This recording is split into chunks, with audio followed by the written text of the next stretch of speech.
Hi guys, before today's episode we just wanted to remind you that tickets are now on sale for our big live show in 2024. The Pavilion Theatre, Glasgow. Big venue.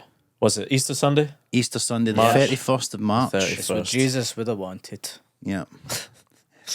And maybe that's when he'll come back again. He might rise. Special That's a guest. Let's special just guest. not, let's, let's Yeah. not. We're keeping the guest close to their chest now, but a little guy from Bethlehem, Let's perhaps. just say we're going to fill a pool of water in the orchestra pit and he's going to walk across it. That's Aye. going to be the big finale. Yeah, Yeah. go up. Yeah, just go up to the bar. I'll have a water, please. And before you know, be a mad with it. But Demon. So that's a special guest. Please come along. See Jesus Christ in the flesh. Jesus H himself. Jesus Christ Superstar. You ever seen it? No, have you? No. Anyway.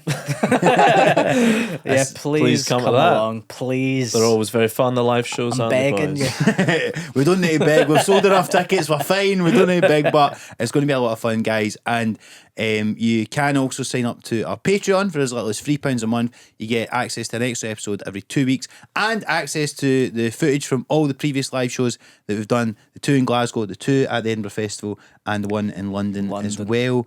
Are all up there. They're always a lot of fun. So do check them out if you haven't already. And you'll get access. You'll get first dibs on future tickets for live shows and things of that nature, including some of our wee secret Patreon stand-up shows that we've been doing recently as well. We had a secret one last week and it was a big success. That's it. Big Special guest. Moses came along, didn't he? Moses was there. Some would say bigger than Jesus. King Herod. He showed up. But yeah, so do sign up for that, guys. Hopefully see you at the live show. And aside from that, enjoy today's episode. Enjoy the app. Welcome to the Some Laugh podcast. It could be like, oh, that was some laugh, or there was just some laughs. Some laughs. Well, no promising all laugh. No, there's going to be some. It's some laugh. So you tell me that we done a gig together at the Fringe years ago. This was your first time at the Fringe, this happened? First time, and it was I went up and I had 2 gigs booked. Didn't have a show. I was up there I went up for the weekend, and I'm not a very optimistic person, but I had this weird feeling that everything was going to work out. So I got a train up there, and then when I got there, I didn't have anywhere to stay. Fuck's sake. I thought you were going to say you only had 2 gigs for the whole month as well, booked. No. I mean, there was part of me thinking, God, I could be up here for things might really kick off for me, and I'll be up here 2 weeks, 3 weeks. But yeah, I had 2 gigs booked, and then when I got off the train, the person one of the gigs, they messaged me and said, "You're not on anymore." So I had 1 gig, What and do it you mean I'm was, not on? huh? What did you say? Why did they pull you? I can't remember. I mean, rightfully so, but I can't remember why. It just didn't come through. And then the other gig was somewhere on the same road as Monkey Barrel. What's the place called? It's got like an Elvis in it. Second Yeah, half, yeah. I think we did it down there, and it was this insane woman who ran it, and she said that we had 5 minutes each, and you went on first, and then you left. I think I know who this is now. Yeah? I think I remember She was it. From the insane. description, insane women. She gave me. I got up. I remember she said you have 5 minutes, and then I got up, and I was about a minute in, and she gave me the light. Wow. And she was like, and she was also one of those mad people that runs a gig and does 40 minutes of material between Because every they act. don't get booked anywhere Yeah, else. yeah. Insane. So insane. Which was mad because I remember, and I think actually like Mae Martin or something was on after it. So like you're like, how is this booking? Yeah. Like, how's They this used to have some shit good gig acts, man. on before this? Like, Yeah, that's true. and there used to be like really good. Like, what's that guy? That mad older Jewish guy. He used to run a gig there and I remember it was like Ivor Dembina. Yes. Big fan of Ivor. He used to run one, and it was like, oh, if you could get on that, it'd be like a big deal. And then I'm like, how the fuck is this one done? I mean, maybe that's my perception. Maybe that's wrong. I don't know. But Yeah. Oh no, it was sad. And then I remember I left and I went to a sandwich shop and it was shutting, and they said, "Oh, we're shutting, so you can just take as many sandwiches as you want." And so I just took like 10 sandwiches in a plastic bag. And I had no more gigs and nowhere to stay. And I just had like a bag. And I was like, I was homeless. Bag of sandwiches and I was like, this is how people... Did you just instinctively tell this guy's going to where to go tonight? Give him a sandwich. He's got a look in his eye that says his gig's been pulled. What the fuck? Like, see, to be honest, right? What would possess you to do that? Because I would never think of going somewhere and just think, No. I'll have nowhere to stay. Do you think you'd stay with a mate or what? Like, It's really not like me at all. But I just had this feeling, and How old were you? I guess mid-20s. I just had this feeling it's going to be all right, and then it wasn't. It was horrible. You've never had that feeling again. No, never. No, I've learned. but that's so that's how I wouldn't remember because if I'd just fucked off after the gig. Do you remember how I done? Probably poorly because it was a probably shit No, gig I think you've done well for what it is. for what it was. It's just one of those you go in. There's no way it's going to be great. Aye. Well, that's it. Well, fast forward a few years. Here we This are. Fringe, me and Stu went to see it. I think we went to see it together, Paddy, Yeah, show, didn't we? bunch of us. It was a lad's night out. That's it. It was fucking brilliant, man. I've never, honestly, like, when I seen your show, I was like, you're being funny in ways I didn't even realise you could be. That's like, nice, man. you were Thank you. just doing so much stuff with, like, you know, your movement and Yeah. your face and all this kind of stuff. And I was just like, it was just so fun and just, like, so refreshing because We loved it. We absolutely loved Got it. the hat. That's That was it. an I'm wearing honour. the merch, baby. Stu's wearing On tour Paddy's soon. merch. Hungry, horny, scared. That's the thing, because this wasn't ended up not being in your show. But the thing about Hungry, Horny, Scared, right? Yeah. You don't really mention anything about that. No. I know. But there is a story behind it, is there not? Yeah, I mean, I used to just say to my friends, I'm hungry, I'm horny, I'm scared. And it always made us laugh. And then I said it, I just said it at a show once. You know when you're in between stuff and you don't know where you're going? Steve done Just that say once stuff. with Looking good, feeling good. Looking good, feeling good. Yeah. He just said it on He stage? just kept Yeah. saying it and we That's get laughed. amazing. Catchphrase. And what, that became the name of a show? Well, no, I think He we never just say said it. it again. But he Looking just good, said feeling it. good, that's amazing. I'll just say it now, like I haven't just stolen it from Steve. Like it's like a common phrase. That's That and awesome. The world's a fucked up place. Yeah. This is his other one. Or he'll just say it. The world's a fucked up place. Whenever he guys. does new material and he can't think of a decent premise, he'll just go, you know, the world's a fucked up place, guys. And then he'll do some fucking half-baked routine about his cat or something. So that was that. It came out as that. Because what I understood was because you talk about what is it that gets found in the beach? And Yes, it's a walrus. Yeah. And the it's a real thing that happened. Is it which Scarborough? Is that yeah, the walrus yeah. turned up in my hometown of Scarborough, and well, it won't spoil the show because I talk about it early on. Basically, a walrus turned up in Scarborough New Year's Eve a couple of years ago, or last New Year's Eve, and it had a wank. And what's mad is that a lot of the press didn't talk about that. And my local theatre in Scarborough is doing. The walrus is called Thor. There's a play on at Christmas called Thor's Journey, and it's for kids. And they're not addressing the wanking, which is all that everyone talks about. And my friend from Scarborough, she came to the show and she was a bit upset. She was like, "Why did you have to talk about him?" It was a nice thing that she was like, "He wasn't masturbating. He was wanking. He was wanking." Because I think I just heard this before I seen your show that in the paper it said, I don't know whether this is something you just said at previous or something, but the paper described him as hungry, horny, and scared. No, I think there might have been a touch of embellishment there. I always thought that was implied, though. Yeah, that was implied. And the funny thing was, I tried in some of the previews to say he's that. I said he's hungry, he's horny, scared, and everyone went, "Oh," and I was like, "Oh, maybe it's just better just to leave it for people to put together." Yeah, okay. It almost seems like more clever than it actually is to just not say it. Do you know what I mean? But also, I picked the name really because I just didn't want to be. I'm so fickle, and I know that whatever the show I was going to make a year ago, I knew it just wouldn't end up like that. So I just wanted something that it could just be anything. That's so. I hate that thing. Like you need to pick a name for the show before you've maybe even written it or started to write it. And Yeah, it's I've just hit such a button, by the way. I hope that doesn't. No, you're all right. We're all good. That'd be heartbreaking. The Wouldn't it? ejector seat. Yeah, let's get rid of Stu. But that does my not. And if I could just call it like a generic title every year, which I do tend to do a lot, to be fair, I would do that because ultimately as well, like you want to get to a point, I suppose people just come to see you and they don't really care what the fuck the show's called, but. Yeah. Obviously, Edinburgh and all this stuff, it does matter, I suppose. I always like that when you see big touring comics or the DVDs or whatever, and they're always just called like live or something Yeah. like that. You're like, that's how little you need to care Yeah. once you've got an audience that big. Like some laugh. Yeah, some laugh live. Some laugh. But imagine if you guys had tied yourself down to a gimmick that you're bored of after 5 episodes, you know? No, that's it. And you just thought, I just think it just wants to be something. If it can make you laugh and it might look good on a cap, and I think you're away. But yeah, if you're calling it, you know, my journey into whatever, and then, you know, 6 months in, you go to therapy and you don't need to talk about it anymore. Do you think the people that are doing that Thor show are raging that they've called it My Journey? Yeah, they tried Hungry on His Get, it was taken. What was it like to grow up in Scarborough? It's a nice town. I mean, I live just outside of it. Seaside town that they Seaside forgot to close down, sort of vibe. Yeah. They're all the same, aren't they? I Like don't- across well, the country. I'm from a seaside town. They're like, it's like, what's your town called? Burnt Island. Huh? Burnt Island. Burnt Island. Yeah. That's the actual name of it. Yeah, man. It's neither burnt nor an island either, so get your head around that. Wow, that's so poetic. Scarborough. Yeah, it's just, it was one of the first Victorian tourist destinations, so it's got like these lovely buildings and there's so much going for it, like a great art scene. But yeah, all these seaside towns that are not near London, there is just like a steady decline No. for like 60 years. And all the nice buildings slowly get knocked down and get replaced with something awful. No. But it's a lovely place, and I was lucky that the theatre where Walrus's Journey is going to be on, I started going to when I was young, and I was in the youth theatre then.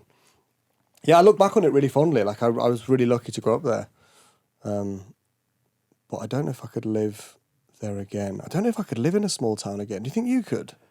No, I don't think so.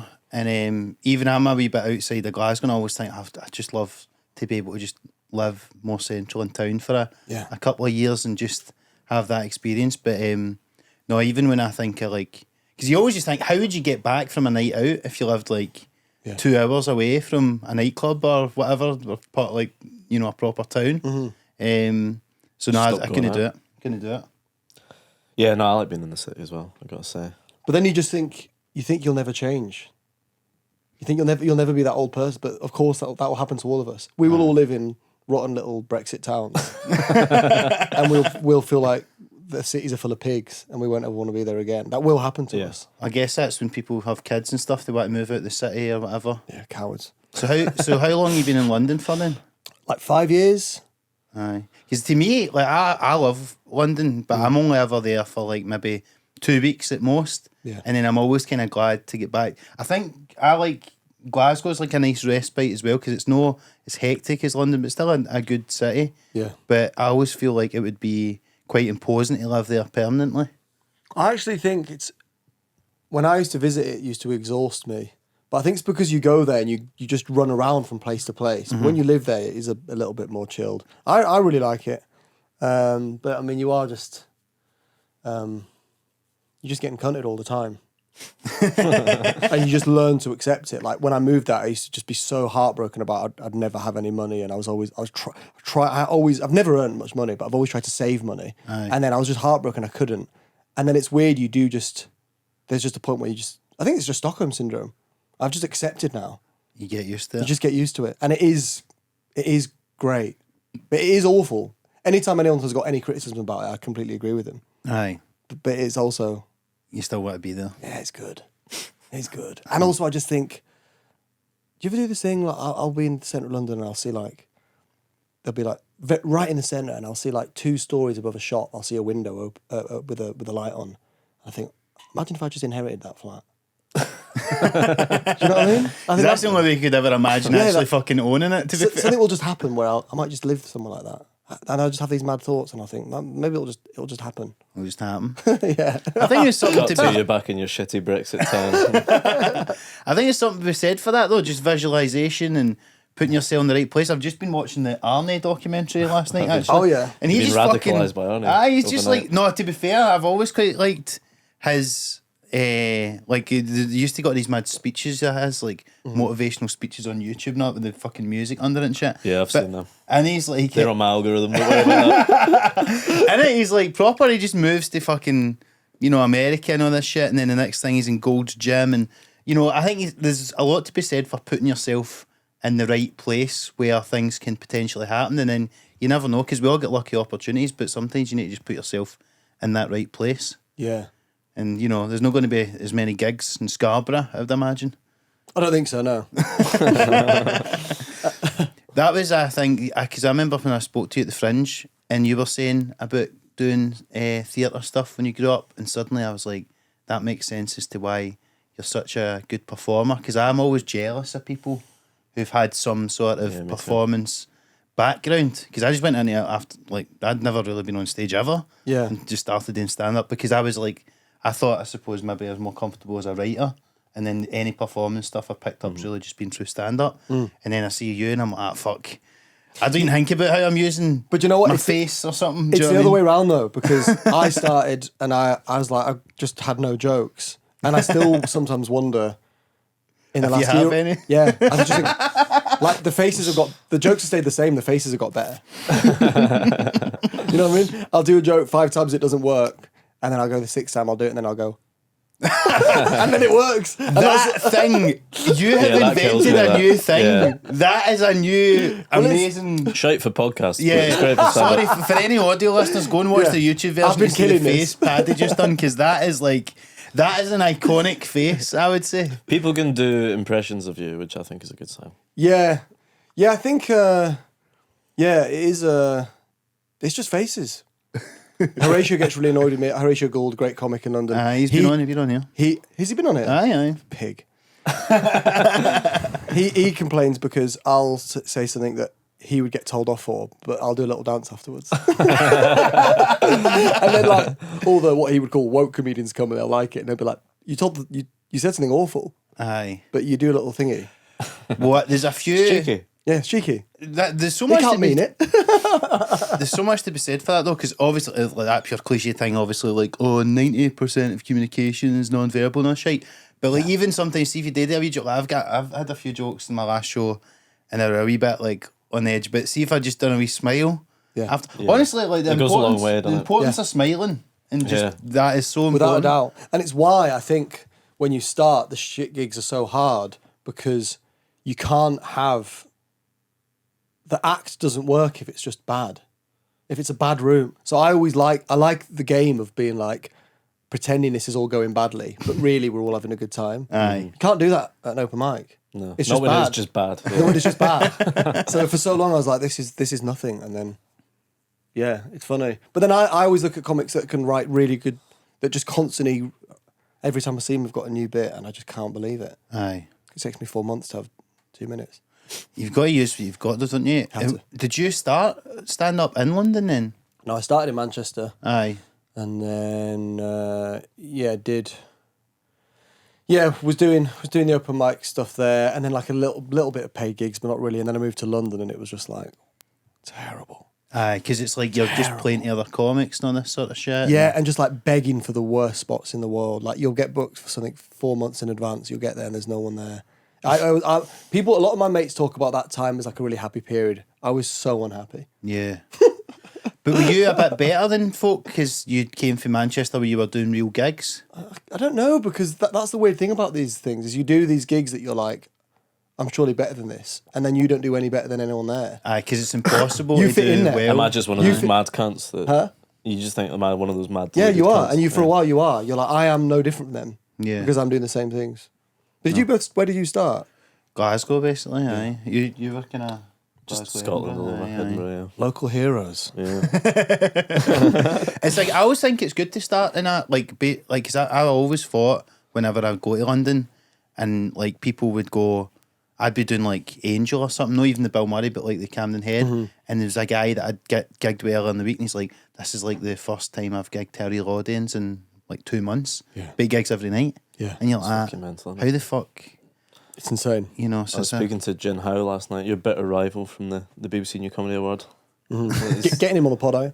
Yeah, tell me off on the news. And he's moved from, he was gigging up here, now he's moved to London. He was talking with the shitey Bringer gigs and that, and I was telling Paddy this, but he did that Bringer gig and there was like, the guy was a fucking psycho, I can't remember what his deal was. We had 2 people that he brought as bringers, which if you don't know, by the way, it's like a show where you have to bring an audience member. yeah. And his 2 bringers were an There is a arsonist. loophole to that, by the way. If you're ever doing a bringer gig, if you're a comic out there, if you turn up in London with a Scottish accent and a suitcase, they will let you away with not having anyone there. Because I'm like, I've just came from flew in. Glasgow. I love the fact that's a loophole and not the saddest thing in the world. Well, I mean, I wasn't doing it as a tactic. I literally did Yeah. just have a suitcase on me. But anyway, sorry, go on. An arsonist and his stalker. Those were his bringers. What? How did we know the guy was an arsonist? Because he was setting fire to things. There, at the gig? Yeah, just like repeatedly putting candles on, blowing them out, doing them again. Setting fire to the rope. There was like a VIP rope thing and he set fire to it. But was it the arsonist stalker or was it Gin's stalker? It was the act, not Jen. Jen was just on the bill. the act The stalker. act stalker. Wow. He was like a hopeless open micer, but he also has a stalker. Aye, And his best mate's an arsonist. that's it. And that's Early London adopters. comedy for me, that. Fucking hell. Yeah, I did a bringer when I moved to London, and I didn't take it seriously because it sounded so stupid. Aye. And then so I didn't bring someone, and then the guy's like, "All right, you can do 3 minutes then." 3 minutes, Fuck's sake. pointless. But it's all sad. I mean, we were messaging last night because I'm up here, I'm doing a couple of nice gigs, and I'm staying in a nice enough hotel, but still, there is just a bleakness to it. Yeah. And it was funny because we were messaging and I said, I didn't have toothpaste, so I said to you, I'm off out to get some toothpaste and a rope. And then I thought, wouldn't it be funny if... I just thought you'd got any props. But that was for the act. But wouldn't it have been funny if I had killed myself and then the last person that spoke to me was you and the last thing you did was 2 laughing emojis? He died doing what he loved, making people laugh. I'm just going to have killed myself and you're like, ah! And then I had. That'd be on you. Didn't even brush his teeth before he did it. Oh, no. That's what you said. You want them to find you. I knew that if you were getting the toothpaste, there's no way. Yeah. You're not going to kill yourself if you get the foresight to. That's true. You're thinking That's about true. Your teeth, you know? Yeah, I'm That's not like brushing my detective teeth. thinking that. That's it. What can I say? I've been around comics for a long time. I know when to spot a genuine suicide attempt. But yeah, there is a bleakness to it. Yeah. Do you think it's just because you spend so much time in your own? Yeah. And I think there's just something about a hotel room, isn't there, where it's just so sterile. Aye. And the window only opens an inch, so you can't kill yourself. You can't. Yeah, Which puts the idea in your head. It's a room. It's like an escape room where it's like the only thing you can do is wank. Aye. The whole thing is just made for you. It's like wank and go to sleep. That's all they want you to do. There was Daniel Kitson had a brilliant bit about that years ago, and it was like he says like when you first start going to hotels, like for the first 20 minutes, you're like, oh my god, it's a hotel, whatever, and then it instantly gets just so bleak. And then I remember the first time I properly stayed in a hotel, doing stand up on my own, and about half an hour, I'm like, oh, I understand the prostitution business now. I just get how that's a thing. I never used to think it just was like, why would people? It seems like so much effort, and then I'm like, oh no, it's just so. It's not even it's the company. Yeah. You just want the have company. a chat. That's so like bleak. Nathan for you. I think the fact that you understand it, you're further along the pipeline than you know. Still have not partaken to it, but Once you've had a bath You've already and a lost. shortbread. It's happened now. It's a foregone conclusion. that's it. I know, You've bought the toothpaste. I'm already an apologist.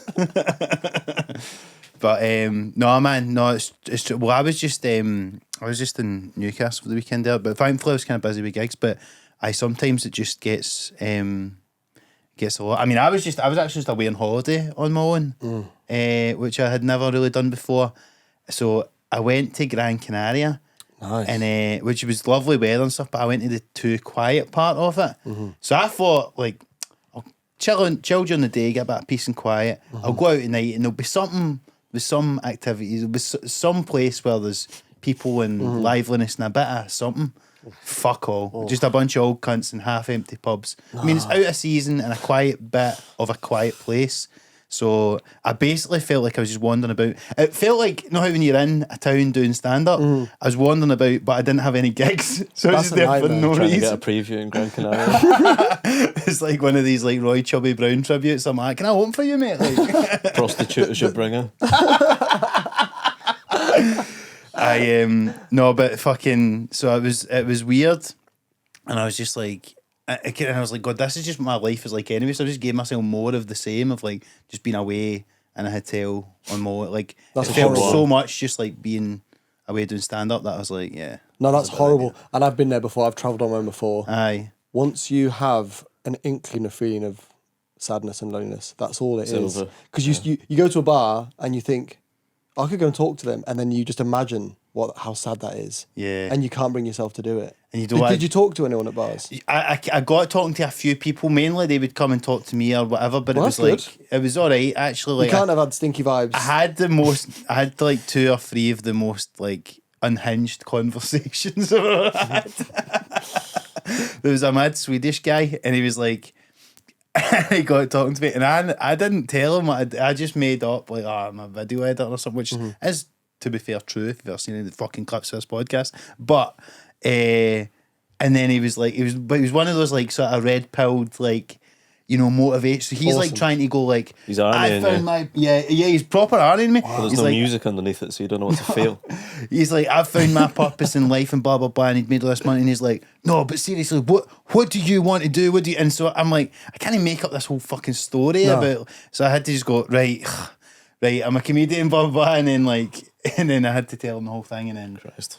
So he's like, so I was kind of already doing all this stuff that he was trying to inspire me to do, and then that kind of went to a dead What did end. he do? What was his job? He was, I don't know, he done like sales or something, but I think he was like, We're basically 2 losers in Gran Canaria. So yeah, I mean, look, well, it's like you're saying about being like, well, you know, no one's doing any better than anyone else. Like these fucking bringer We're all gigs. here, We're all here. We're all fucking dying in our arse, lonely, and fucking drinking a pint in a shitey fucking fake Irish pub. But But did he get your name? Like he might be listening to he did this. follow me, aye, and he actually was quite a fan of stand up. Like, so he'd actually been to the Fringe this year and stuff like that. But aye, anyway, but shout out if you're listening. But no, it was That's good. You made a friend. I remember I was traveling, did interrailing with a couple of friends years ago, aye. and they ran out of money, so they went home. And I was like, I'm going to do another week on my own. All big stacks days. Huh? All big stacks over Yeah. there. I was loaded. I wasn't at all. They just spent all their money immediately. It was amazing. They couldn't even afford their flights home. They had to call. I can't remember who they got the money from. It was pathetic. But I stayed out, and it was just so sad the moment they left.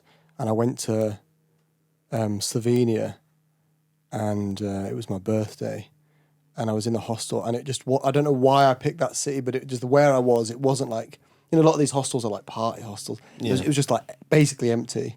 And I went to have breakfast, and there was there was a middle-aged Russian woman there. And I said to her, it's my birthday. And she went, yes.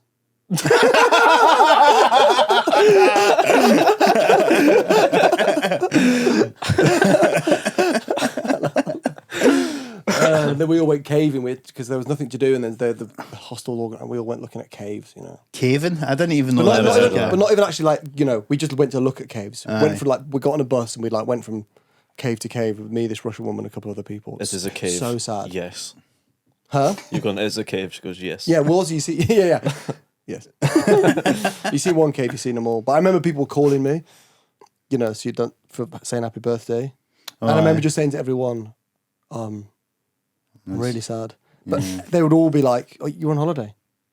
You haven't, you know what I mean? It's all a frame of mind. If you're in a different frame of mind, that could be a really nice time. But once you feel like a poor cunt, all you are is a poor cunt. That's the thing that, like, because people were going, like, loads of people said to me, they're like, oh, I've been away myself, it's fine and that. And I was like, no, like, I've been away myself, like, mainly for stand-up, but I'm like, I've been out, but it's like, I just know what it's like, and I just know it'll feel like work. Part of the thing of a holiday, I think, is just being with someone else. Definitely. Otherwise, you're just, you know. I can't do anything on my, like, I'll do anything to not be on my own, I think. No, I'm like that. Like, even today, if I didn't do this and I was in my hotel room, it's so depressing. Yeah.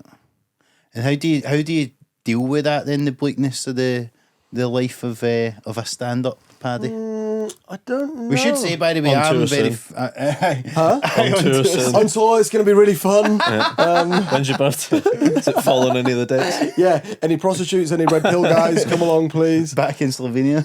No, I think, yeah, just being it's just being around people. That's what's weird, I guess. Now that the longer we go, the more we're going to be on our own. But I still spend so much time with comics who are really good mates of mine. Aye. And it's such a fun time. And I do it because it's fun. So I don't think I've really got my head around the fact that, even like for the tour, I guess, I'll probably have an opener and a lot of gigs, or there'll be people to hang around with. But I imagine, yeah, there'll be a couple of towns that will, yeah. I'll be buying rope from.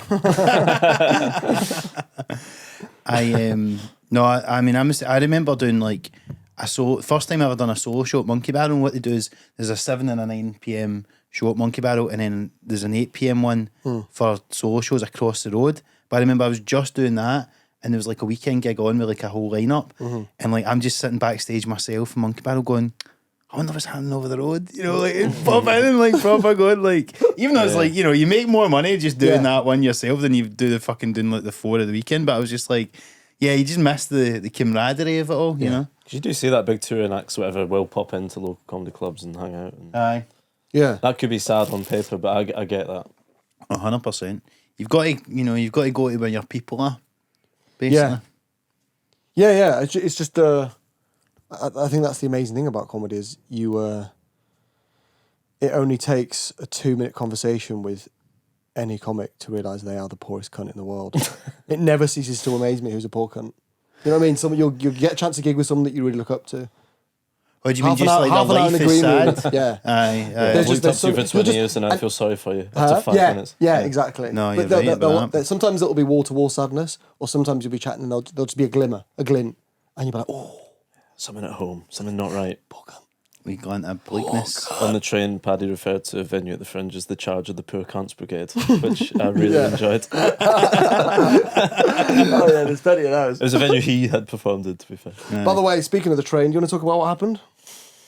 Well, I feel bad about this as the local, but we overshot this by about, 4 stops? Yeah. We were just having such a good chat, burning chat we could have used on the podcast.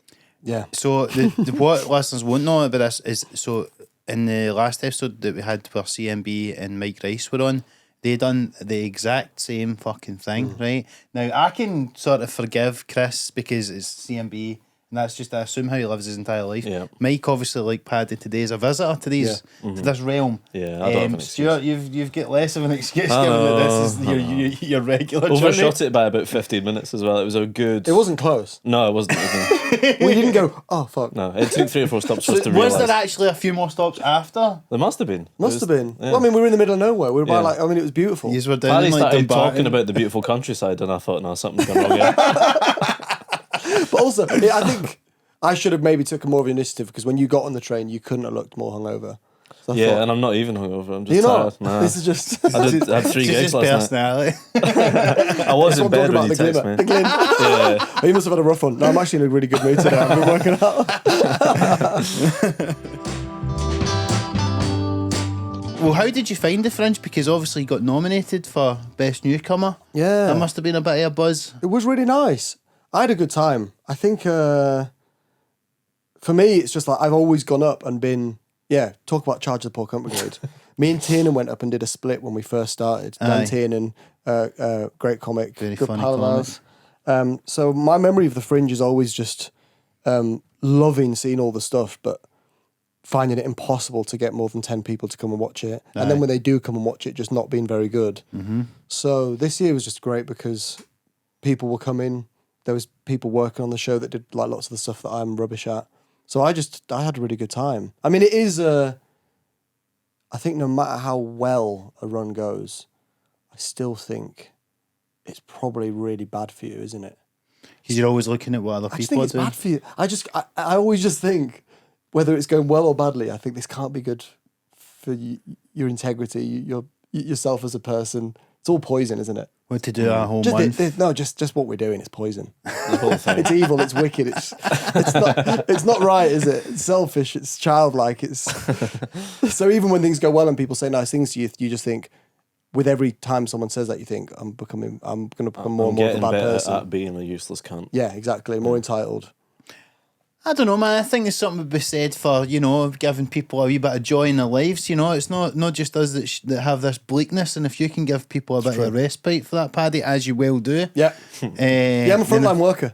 I think there's something, to be proud of, but I do think that you can get caught up in all the murky, dark nature of the stuff during the Fringe, and obviously, like, when you're doing your debut shows, you just there's an unavoidable thing of, like, will I get the nomination, will I not? Oh, yeah. And the reviews and the PR and the industry and all that kind of stuff. And did you manage to avoid getting too worked up in that, or did you were you able to just do your show kind of thing, or did it fucking get on top of you at any points? A little bit. I mean, I didn't read any reviews, which obviously is, I think, the way to go. But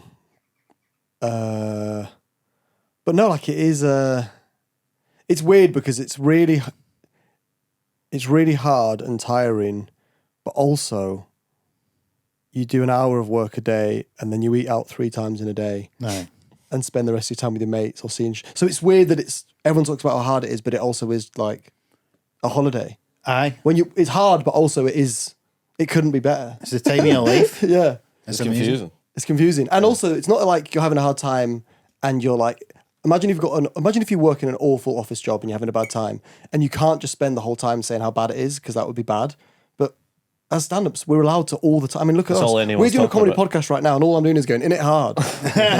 We've got all the release that you could possibly need. I know. So no, I had a really good, I love it. I love the Fringe so much. Don't you? Oh, it's honestly the time of my life. Yeah. Like, I absolutely love it every year, and it's a lot.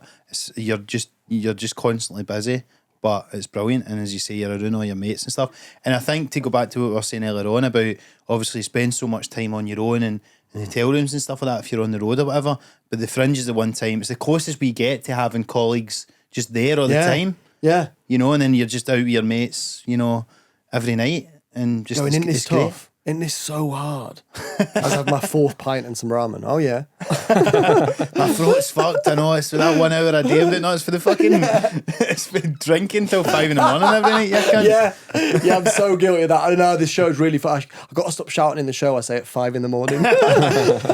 Although you and Dan were doing a show called Rodeo at the Fringe this year, which was a lot of fun. Yeah. How did that come about? And what the fuck even? Because it was a great show, but like, what was the conception of that? Yeah, how is it called Rodeo? You're wearing the cowboy hats on that stuff. Well, it's a show that I do in London once a month. Me and Lois, who's a producer, and we do it once a month, and then we got a chance to do it at the Barrel for 4 nights. It's just a really fun like mixed bill show, and sometimes we do a bit more with it and try and do extra stuff. Aye. But the joy of the Fringe is like the best people are about. Aye, exactly. And it's great doing stuff with Tiernan because he's like a wild beast. He's with a good mixture actually, as a kind of co-hosting. Yeah, it was fun. I think he's moving to London, so I think we're going to do a few more together. That'd be great. We're hosting some charity thing together, and I just know that we're just going to put off. That's the thing about doing stuff with cancer. Or what is it? I can't remember what it is. Actually. I hope not. You like the animal ant and deck, you too. You like the the goblin mode ant and deck. I put that on the poster. That's good. Gen Z ant and deck. The problem with doing stuff with your pal though is what you guys must have this with doing this is you just overstep the line. Aye. Because you're together and having a good time. Oh, just no, like no. every sort of I'm still 10 minutes. We've Say got an something- edit though, at least. Huh? We've got. You can edit. But you yeah, mean I with each other? The slurs that these guys have been saying, by the way, the last time are unbelievable, and the Aye. Hiles as well. I should. You will just do private jokes sometimes though. That even though I'll say it and I know that like the guest won't even hear it, but it'll make Steve laugh. And it's about something we overheard at a gig together 8 years ago that like, no one will even know anything about. You know. That's the joy of it. Well, I just remember early on when you said ponder replay, and I had to get you to explain that, which was like an in joke you and your fucking flatmate had. Yeah, you don't even listen to this, Ben. Just for the Rihanna song, basically, for those listening. Yeah. I know. You thought it was like Shakespeare or something. I did as well. In some ways, maybe it is modern. All the world's a stage. Ponder replay. Did you ever do any Shakespeare when you were Yeah, I did a bit of it, Mark. I did a bit. Not as a child. I did it at drama school. We did a bit. Oh, aye. What did we do? Yeah. It's what is exactly how you whatever you imagine in it. It's like that. Ah. I could see you as a kind of Hamlet-esque figure. Maybe we should do it. Would you guys be in it? If I do a one night of Shakespeare at the Fringe, we do a show and we just put all comics in. Yeah, sure. Do you guys do it? I would do it. Aye. Who do you want to be? It's been a while since I've read these. I don't know enough characters. Aye. Can you do like a sort of like the universes collide? I'll be like Macduff and Macbeth. Like the MCU. And Oh, yeah. get them all in the, you know. Wow, yeah. God, see, everyone says Shakespeare is a genius, but he never did the multiverse. No. If he was really canny, You could he'd link put them together quite Yeah. easily, couldn't you? Yeah. At the end of the play, it's like, you know, there's a fucking sequel and all this shit coming. Yeah, you know. yeah. You don't know what's going to happen. Yeah. Everyone like disintegrates. Macbeth 2 would have been good. I think Steve Coogan did a film called Hamlet 2. Did he? I think so. And I think it's about some guy that writes Hamlet 2. I've not seen it. Shout out, Steve. Friend of the show. Oh, that would be fun. What was theatre school like? It's fun. It's very intense. Everyone takes it really seriously. Aye. You do all that stuff that, like, you know, pretending to be animals and stuff like that. Aye. We had to go to the zoo and pick an animal to study. What did you study? Studied a gibbon. A gibbon? Like that. The monkey? Yeah. Wow. And then come in on Monday and then be a gibbon. And the movement teacher's in the corner with a drum. Bum, bum, bum, bum, bum. Is that right? If only you'd seen a walrus, your show would have been completely different. You've What, I been could have been wanking the whole Wanking, time. yeah. I'm just doing what I'm seeing. Because your movement on stage is really impressive, and Thanks, so man. that's interesting that you studied the movement of animals, and that's bled into your stand-up work. It might do. That's the funny thing is I could sit here and say all the reasons that drama school is ridiculous, and, Aye. and it is, and like all the promises you make and all the things they say are going to work don't work, like, and it is a load of old nonsense. But there is something to be said for just like freeing you up, Aye. and yeah, and it's nice because a lot of it is, especially for me, I overthink so much and Yeah. putting it somewhere else. You know, you often find like the best stuff you do isn't stuff that you've. I will try really often to sit down with a notepad, or I'll try really hard with a blank Microsoft Word document and write. And so rarely does that become a really good thing.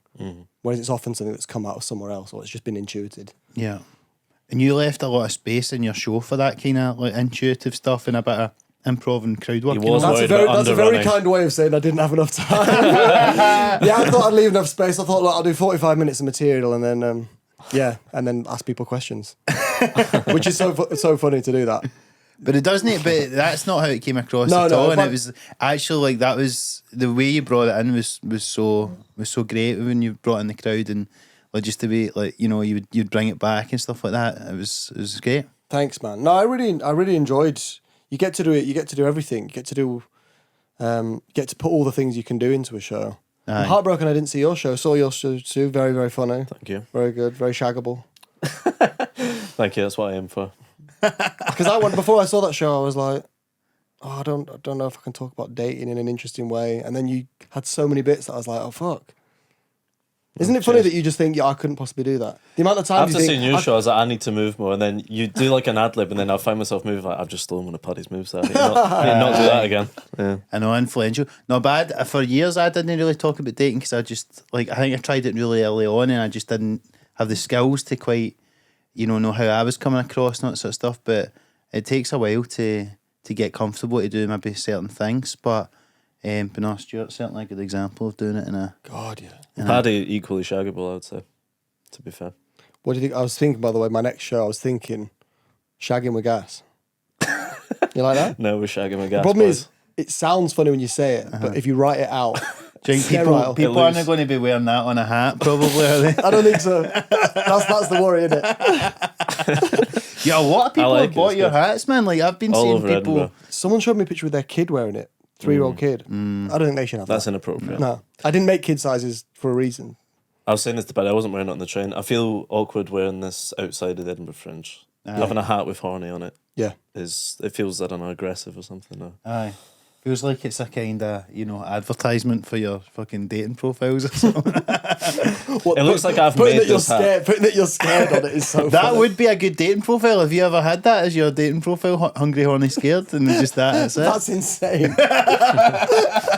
Tamza got banned from Hinge because all of her answers were plugs for her Fringe show. That's funny. Got shut Really? off, yeah. I used to do that. I would put on my poster for my show and on it and stuff just to try and sell some more tickets. Once again, it's like comedy is the coolest and saddest thing in the world. Isn't that both cool and pathetic? It's both. Yeah, no, it is. Well, because it is a good marketing strategy. Because effectively, like, a lot of the sort of people that you would want to come to your show, or that you'd want to date, are the sort of people you'd want to come to your show. So if you're advertising it Really? on then, but at the same time, it is a bit kind of, I don't know, seems a bit try hard, I suppose. But I don't Wouldn't know. it be good to? Yeah, I always loved that Fred Armisen special where I think it's called Drummers Only. Right. It's like comedy for drummers. Comedy for drummers, I think yeah. it is. And they test the audience is entirely drummers, Is that right? and they have to do a test before they go in to get in. I'd love the idea of doing a gig to a very like specific type of person. Comedy for shaggers. Comedy for shaggers, yeah, people that just want to shag. That's a good name for a show. Comedy for shaggers. Aye. Although do wanna shaggers call- is already a show, isn't it? Yeah. I did think, Slug Charmer. I think that's quite funny. But it's so fun. It's why like Although our I've never. friend Roscoe's got a show called Slug Nudger now Aye. because he had a routine about Talks- nudging slugs. Nudging Oh, really? slugs. Aye. Yeah, off of his bin. He's kind of got the slug market cornered. Yeah. That's heartbreaking. If you hadn't told me that, I could have just done it and got away with it. Yeah. We'll cut that bit out. We cut that bit out, aye. Have you got tattoos? No. I do, yeah. What do you have? I've got a ring, a bowl of porridge, and a ping pong bat. A ring, a bowl of porridge. Yeah, and a ping pong bat. Wow. Do they mean anything? Yeah, it's kind of, yeah. Wow. But they're also just stupid. Yeah. What have you got? I don't have any. And it's this, I was just thinking like I'm so fickle. Like I can't love a show title for a year. So how could I possibly get a tattoo? I know. You know, I like porridge now. Mm. I could get a bowl of porridge now. Don't. But if I get sick of it. See, gun to your head, if you had to get one right now, what would you get?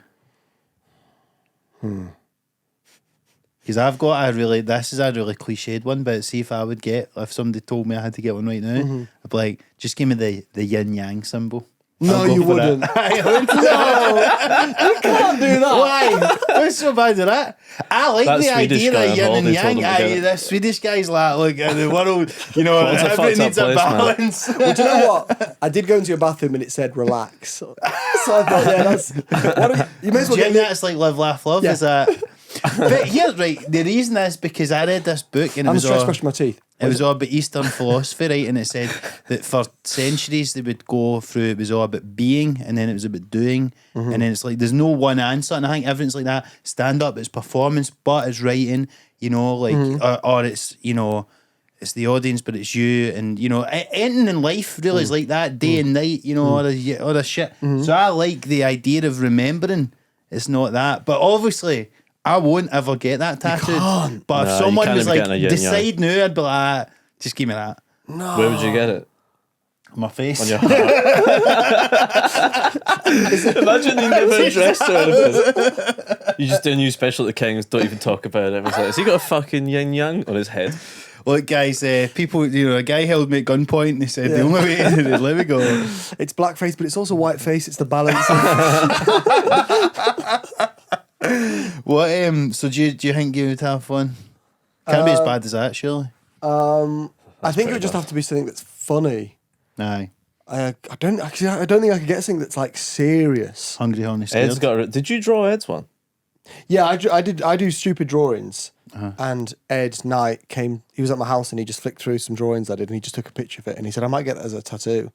And I didn't think he would, and then he did. And Yeah, it was his only arm. It's one of the so- stupidest pictures I've ever seen in my life. It's I know. fantastic. I know, and it was only like like 3 months after we'd started making stuff. I think maybe a bit longer. That's crazy. To me, that just shows he is so different than me.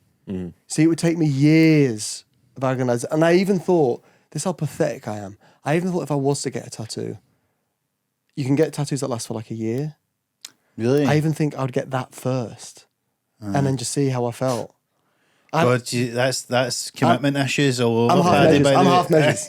Everything I do. I'm just seeing a tattoo. Is it right? Not in Because serious. That's so funny. it's Looking like at other tattoos on other people's backs. Yeah. I don't want my parents to see it. just the yin. I'll get the yang next year. If it's, Yeah, you don't have to do anything for the yin. But I would say that. No, actually, there is. I don't know. There's probably other ones, but that would be the first one that springs to mind to me. You mentioned Ed Knight. Yeah. You do some sketches I way do. online now. Oh, by the way, before I forget, I saw an amazing tattoo. Why? We could play a guessing game, but it would take you so long. I saw a guy and he had a brand name on his Kellogg's. forehead. Supreme. on his forehead. Pfizer. What? It was at a train station in, just outside of London. Pfizer, that I mean, big. there was some Full weird side forehead. effects, but fuck me. Yeah, they stamped him. He was patient zero. Well, I did wonder that. Was it before? Because Pfizer's a company that's existed for a long time. Yeah. Because surely That sounds... You wouldn't get that after COVID because everyone was so bored. It's kind of like doing about lockdown material now. Like you surely wouldn't want to have that forever. I really wanted to speak to him, but obviously the last person you're going to speak to at a train station is a man with The cunt with Pfizer in his face. Yeah. then that's just my fault. That is a form of suicide. Wow. I'm AstraZeneca myself. That to me sounds like a guy who is like proper anti-vaccine, and so to like as a way of going, you guys are all sheep that are taking Pfizer, and that's like getting that vaccine is effectively like just getting Pfizer tattooed. That's a on your long face. explanation, isn't it, to just walk about with that on your face? Yeah, but why else would someone do that unless? But then also it's weird because it's like why would you want to tattoo something that you hate on yourself? On your face. But it's like a protest. Like you guys are like those cows that get the fucking hang in their ass. There's the Pfizer song. I don't understand it at all. Branded. Yeah, but like bowl of porridge on your arm, right? That's cool, right? But if you had a bowl of porridge on your forehead, then all you'd ever be Porridge boy. is the porridge boy. That's all you are. That's your face. So I just couldn't understand why. It's a I'd love to have statement. known. I know what tattoo I'd get. What? I'd get you with a yin yang thing. You meet it with a... Yeah, it'd be you that big and a little thing on your arm, That's- and you'd be going like this. You'd be remembering, and you'd be looking in the mirror. Can and I do relax. your- You'd say relax, and you'd be like this. Can I do your face? Like Get a moving one, front and back. So when you move, it's like that. that's if we ever. Me, you and Steve should get matching tattoos, and you and Ed should get matching tattoos. Yeah. Yeah, I have thought now that Ed's got mine, maybe I should do one of his drawings. There are some podcasts who've got like the tattoo of the logo. I think we've got a pretty good logo. Like if you like, we discourage people from getting that tattooed, but you know that it's a real super fan if they decide to get me with a yin yang tattoo tattooed on them. That would be like proper. You know, I suppose we would need to give them a free Patreon or something like that. I just think that's crazy. Yeah, I think maybe a tattoo that you've got to get out for. Like I love it when like celebrities do it and they've got someone's name and then they manage to just change it around. I seen a guy in the shop the other day and he was bald and he had like his whole head was tattooed with like, you know, those, it was like a face and all this shit around it and all that. Crazy. But you just go, I don't know, I just don't know what would possess somebody to do that because you just look fucking insane. I think it's because back in the day, if you had a tattoo on your arm, you were an outsider, right? You were a sailor, you were a prostitute, you were like, you know, you were in the Navy. Hey, now listen, you go. Give it a couple of hours now till you understand, all right? Mark's so bored in the hotel, he's got a tattoo gun out, he's doing himself. Like, stick and poke. But now, like, yeah, you go to the bank and the guy's got flames coming up his neck. So maybe if you are actually a mad cunt like him, you have to get a whole face on your head just to stick out from the crowd. And he'll probably look normal in 10 years' time.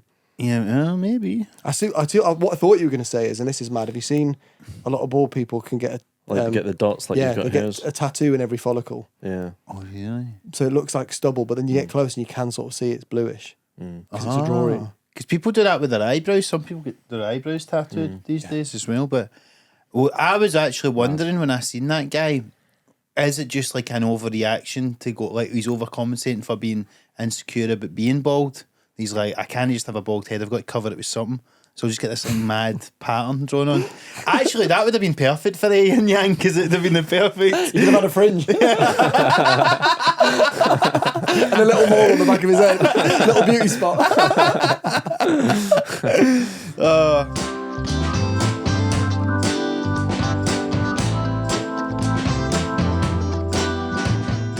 Anyway, so you and Ed doing the videos and stuff. We've had Ed on here recently, actually. Was he in here? Yeah. Wow. And He's back. no, but he was. So you've been doing the videos, which are great, by the way. Thanks, man. And we'd said to him like very Peep Show-esque, I think, which is something that I hear you get a lot of kind of modern take on that, but surreal More as well. surreal than that, though, Yeah, I think it's because you can't avoid it because they're POV. Yeah. It was either going to be Peep Show or porn that we get compared to. But we did I think because in a lot of them we're sort of flatmates as well, so I think that's the vibe we get across. 100%. But yeah, it's a little bit more mental. Aye. And how do you find doing that, like as opposed to the stand up and stuff like that? I love it. Going back to it before, it's like I just find we making something with a friend is so fun. Yeah. And then he leaves, and then I've got to write stand up on my own, and I think I've never had a funny thought in my entire life. No one's less funny than me. And then when I know that he's on the way here, I'm like, thinking about things. I'm getting all excited. Yeah. Do you sit down and write together? Yeah, we do. We'll always be like, it'll normally be one of us will watch a video and send it to the other one, or we'll think of things, or we'll think, imagine if this was, imagine if one of us brought a cat home and that cat was Adam Flood. and then we just try and think, right, like, what could that possibly be? And then often we'll literally, we'll just have half an idea, and then we'll just put a phone on the desk and we'll just improvise for 10 minutes, and then we'll watch it back and look what works. And then sometimes we know what the thing is, and then sometimes we'll just shoot something, and then in the edit we'll realise what the joke is, and maybe we'll go back and do it again. But it's really fun. It's like, because it's so different from stand-up. It's such a different process. Such a different kind of funny. Absolutely. And it's funny you say that, because I was speaking to Ed recently, and he was saying that off the back of that, when you've got people wanting to come to your shows, the first time you put on a show off the back of Terrible. doing the sketches, you sort of thought people would expect you to do kind of sketch stuff. I don't know what we were thinking, because we should know better. But yeah, we did some videos. We decided to book a show. The show sold out, and These are both stand-up comedians. and we're both Where was the comedians. show? Huh? Where was the show? 2 North Down. And for some reason we got in our heads that everyone knows us from these sketches, so we better not do stand up. Yeah. So we Better not do the thing we've trained to be good at for the last few years. So we wore bad suits, and we had What kind of suits, sorry? like bad, ill-fitting suits. Oh, right, uh-huh. And we had a screen behind us to show stuff, and then we came on, and I said straight off the top, who expected us to do stand up? And everyone cheered. And actually, what I remember is what was really heartbreaking is we made a video beforehand for people to watch, and it was like an intro video with music. Yeah. And when we were making it, we were laughing. In the same way we're laughing before we've done a sketch that we think is going to be good, and we were showing it, and no one laughed once. And not only did they not, we were hoping it would like generate a feeling.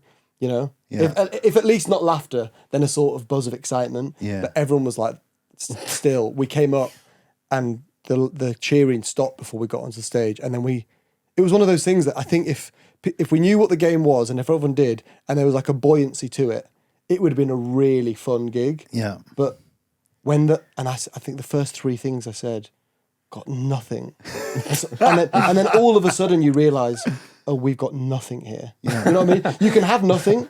Like a lot of live podcasts, right? They might not have anything prepared, but once the level's there, it's all fine. Because there was nothing there, we were just like, and then suddenly it's like, why are these cunts wearing suits?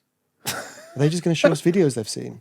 It wasn't like a complete abject. The other thing is we made it as cheap as we possibly could. Yeah. But there's no getting round a full room.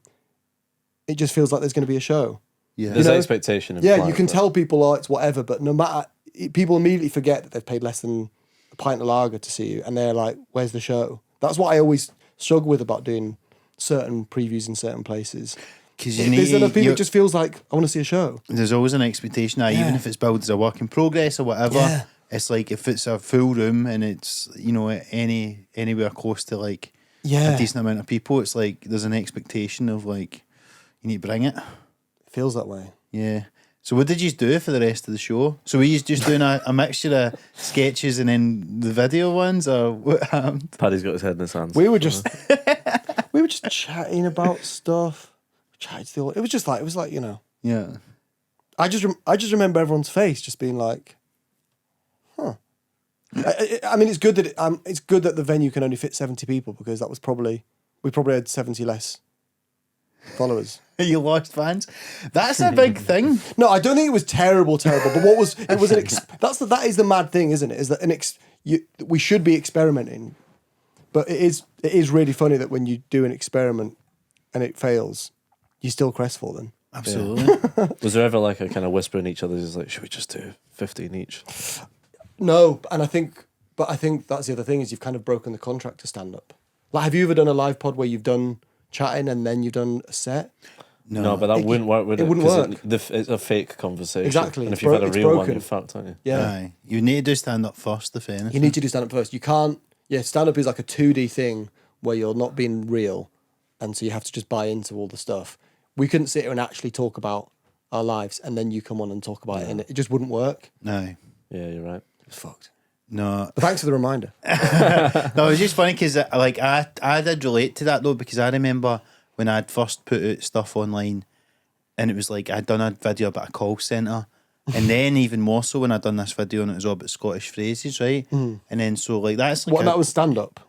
I stand up, Yeah. But then I was like, oh, so people were buying tickets, and I was going, are they just going to expect me to be talking about different Scottish stuff for like an hour, or do you think the whole hour's about working in a call centre? Yeah. And I remember getting dead in my head about that, but ultimately there's nothing you can do, and you just need to go, well, if people come along expecting it to be all that, then, you know, there's nothing you can do about it, but you just hope that you're funny enough that they'll get on board with the stuff that isn't that. Yeah. And that's basically what I've found, like, is that, yeah, people will end up just, they'll be happy to come on the ride with you, but you do, it's easy, like, to get in that trap of going, they know me for this thing, therefore I need to do that to them. But ultimately people aren't going to be like, oh my God, what is this I'm seeing? If you just go out and just do stand-up, do you know what I mean? I know, and it's funny, like, have you ever gone to see, I don't know what I was expecting, but you ever gone to see like a musician that you like DJ? And you know, like I only watch DJs who've been on Love Island or some sort of reality show, the proper ones, you know, for me. But what is that experience like? Well, again, it's like, what did I expect? Oh, I love Tom York. I love Radiohead so much. Oh, I hope it's going to be like that. It's just him I think he's standing going to behind play his some entire decks. discography on Yeah, well, he's not playing Radiohead at all. Why would he? Because it's a DJ set. Probably his least favourite band to play, I'd imagine. Probably his least favourite band to Yeah, play. exactly. That'll be the last thing he'd ever play. I did see David Hasselhoff once DJing at the garage. Oh fuck, what's that? It's that one. Oh, my one. Bastard. Right, hang on. Has it stopped? Yeah, I think it's maybe just overheated or something. Did he play Jump in My Car? I think he sang that. He actually did sing Jump in My Car. Show a video of him bringing the Berlin Wall down. I did not, but he was. I do. I have a distinct memory of watching David Hasselhoff singing that song. Where was it? The garage in Glasgow. Oh no, was it? It was Campus, which is another club in Glasgow. God. That's now burnt down. I wonder if he was on the roof that night as well when that Well, came yeah. down. Before it was that's a depressing hotel room. Hasselhoff in Glasgow. Right, There's a man close to 100%. death. He is 100% getting prostitutes for sure. Did you remember that video of him being drunk? And he's eating the burger off the floor. Terrible. Bad stuff. Bad vibes, mate. Terrible. I'd get that tattooed. Are they both? Oh. It's because it's just hot, isn't it? It's the heater, I think. It's the heater. This is what me and Steve, the first time Mark wasn't here, me and Steve did a few, and there'd never been any technical problems ever. All of a sudden. Every cunt is, everything's going wrong. When you put the heating on, I'm going to need to figure out a way to sort it out. I mean, to be honest, we've just done an hour anyway. I think. Yeah, that it felt we like could we'd kind of. probably. Is there anything else you want to talk about, Paddy? Well, nothing I'm desperate to, but I'm having a good time. Whatever you guys think, you do what you got to do. I think we'll because we need to get you back soon True. anyway for a very important thing. But you're on tour and you're coming back to Glasgow and Edinburgh, is that right? I am, yeah. I should probably get the dates, shouldn't I? Get the dates. Hungry, horny, scared. Hungry, Hungry, Scared, please come through. A brilliant show. Really, yeah, I really, really do massively recommend the show. I Thank loved you, it. boys. Yeah, it was great. I'm Absolute doing brilliant.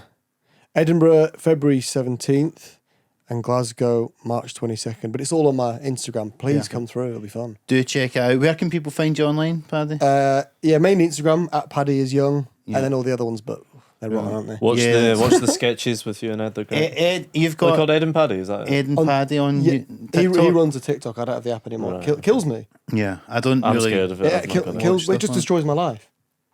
That's it. You know what I mean? I'd rather spend half an hour on Instagram Reels having a really bad time than lose an entire day on TikTok. Yeah, 100%. You were telling me that you're getting a lot of horny content in there. I do not watch horny stuff. I don't watch porn anymore. Haven't done that for years. And I try not to watch horny stuff online. TikTok, you tell it. I know that we finished the podcast and I'll just talking about horny. No, we're still recording. Man. But on TikTok, you tell it you're not interested, but Instagram, it just keeps trying to just put horny stuff to me. I've seen this And what it's before. done recently, it started doing them. Have you ever had the sexy clay ladies? No. They're like sexy women that like make pottery. It's one I of thought those you meant they were videos. made out of clay. No, that would be lovely. but yeah, it's pretending that it's a video about pottery, but obviously you're watching it because it's someone sexy. Yeah. And you just watch one of those videos for 15 seconds too long, then suddenly it's back to the horny stuff. That's it. But it's not taking my hit. I don't want to see the horny stuff. Well, I used to click on, like, if it came up with too much of that horny stuff on the search thing, I would click on them to then go, like, see less of this. That's what I do. But then, because you're clicking on it, it still notices that you're clicking on it. The thing is, it knows deep down. That's the thing. You're saying not interested. It's like, are you? It's got to be Shakespeare, Shakespeare, the lady doth protest too much. Right? You can't be on the train opening that up though, not knowing what you're going to get, and it's just like loads You of can't. that. No, sure. And you just know that, when you've got to give someone your number or do something, that they That's will when see it strikes. horny. Maybe it's because you're plugging your toe and it's got horny in the title. That'll be it. Yeah. At 4 a.m. in a hotel room. Yeah, he's plugging his toe. Oh, that's it. Okay, no, that's occupational hazard. But listen, Paddy, thank you very much for joining us. I hopefully see you when you're back up, and do check him out, Cheers, guys. Paddy. Thank you, boys. So good to be here. And good luck tonight in the final of the BBC New Comedy Award, which you Yeah, didn't even thank talk you. about. I know by the time this comes out, you'll have either be I've been cancelled. you'll be a hero or you'll have just made the final, which is still pretty good, to be fair. Yeah, man, it'll be fun. You'll be there tonight? I'm going, back to my old stomping ground, King's Theatre. Do you want to open for me? I could do it. I mean, I don't know if that is allowed in a 5 You do a minute minute, set. I'll do the other 4. But no, just before we go, guys, obviously as ever, please remember to like and subscribe on YouTube. Give us a 5-star review on Apple Podcasts and Spotify. And you can follow us at SomeLaughPod on Instagram, TikTok, Twitter. Send any questions you've got to the email address, which is somelaughpod@gmail.com, as well as remember to sign up to the Patreon. And we're also at the Pavilion, as we fucking say at the start of every show now. But thanks a lot for tuning in, guys, and we'll speak to you soon. Cheers. Thanks, Paddy. Bye-bye. Cheers, man.